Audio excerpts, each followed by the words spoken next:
suck it all out. With CO2, there is no sucking it all out. Even if you sucked out as much as you can, there are going to be pockets of air in the patient's belly. Now, what this causes also is it could cause the patient to stay in the observation room longer, and they're really truly all about time. So if they can get a patient in and out the door, they're much happier because they get more patients seen and scoped in a day. So there's that argument to be made. It's been a little bit challenging, but like I said, there is an insufflation. Now there are competitors out there today that have insufflators for that, but I think it's not a heavily penetrating. If you look today and said in laparoscopic cholecystectomy or laparoscopic procedures, how many are using insufflators? You'd say it's 100%.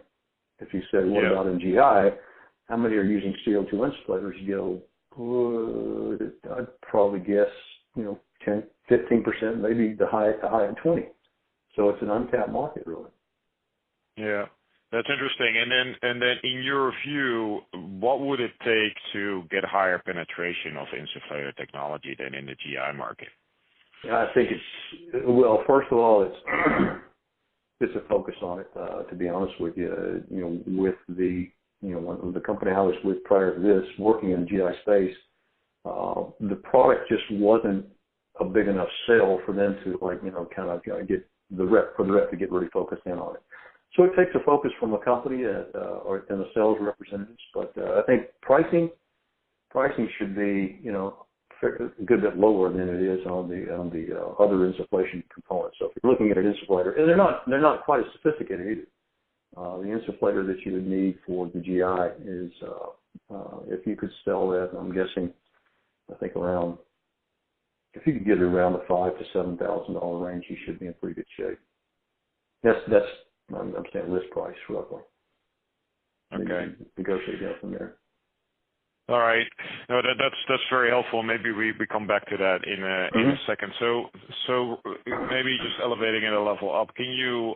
How are insufflators being sold? I mean, is it as a bundle with the video system, or is it sold separately by the sales force? I mean, well, we understand it's not a real exciting element and a core element for some of the OEMs, and it's basically a necessity, right? I mean, you need it in order to do the procedure, but it doesn't feel like it's that critical in the cells. Is that correct? And if so, how does the sale process go for insufflators?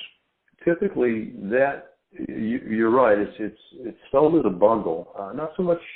Well, to be honest, everything's partitioned out. Everything is like, here's your camera, your process, your light source, your scopes, your insufflator. Usually, whenever they turn a tower, so and I think you tend to find in the laparoscopic space, kind of like in the GI space, you'll see that equipment turn every 3 to 5 years, which means there's a new model coming out. There's the latest, greatest. And really, the decision is not driven by the insufflator. The insufflator is just part of the package. It's like you said, it's not sexy. You have to have an insufflator. Now, there's nothing saying that you have to change your insufflator when you change your video equipment, but you typically find that does happen. They just, because the rep will come in and say, let's change out your entire tower, and it's like, sure, I want the latest, greatest equipment. So if it's 3D, if it's 4K, if it's XYZ, the video is the sexiness. They're going to probably change out scopes. They're going to probably change out insufflators as well too.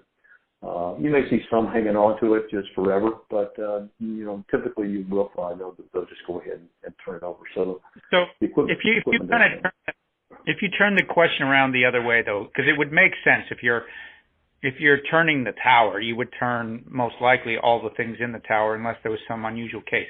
But I guess we're trying to understand, it would make sense that when you buy a tower, you buy an insufflator, but is there kind of a separate market for insufflators that are sold as standalone items? And what conditions would drive that? Do they break and you need to replace one in a tower, or is there some, we're just trying to understand, there's really the sort of through the OEM part of the tower channel, but are there other channels? Is there another part of this business? And do we need to understand? Usually if they break, which is quite rare, but if break, typically you're going to have your company